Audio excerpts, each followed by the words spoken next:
Hello friends, jack autos Pudupet. இன்றைக்கி பார்த்தீங்கன்னா ஒரு பல்சர் வண்டி கஸ்டமர் வந்திருந்தார். அவர் வண்டிக்கும் டெயில் டெடி போட முடியுமா கேட்டார். R15 எம்டியில் போடுற மாதிரி.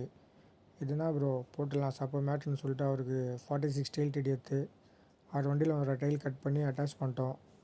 இண்டிகேட்டர்ஸ் கேட்டார், சின்ன இண்டிகேட்டர்ஸ் ஃபேன்சியாக. இண்டிகேட்டர்ஸ் போட்டு லாங் ட்ரைவ் போகும் ப்ரோ, எனக்கு ஹசார்டு வேணும்னு சொன்னார்.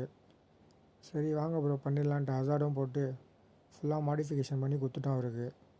உங்களுக்கும் இந்த மாதிரி மாடிஃபிகேஷன் தான் காண்டாக்ட் பண்ண வேண்டியது ஜாக் ஆட்டோஸ் புதுப்பேட். நம்ம ஷாப் பார்த்திங்கன்னா CC bank Pudupet CC bank பக்கத்தில் லொக்கேட் ஆகிருக்கு. காண்டாக்ட் நம்பர் டீட்டெயில்ஸ் ஸ்க்ரீனில் கொடுத்துருக்கோம். தேவைப்பட்டுச்சுன்னா கால் பண்ணுங்கள், உங்கள் ஃப்ரெண்ட்ஸ்க்கும் ரெஃபர் பண்ணுங்கள். சேனல் சப்ஸ்கிரைப் பண்ணி கொஞ்சம் சப்போர்ட் பண்ணுங்கள். தேங்க்யூ.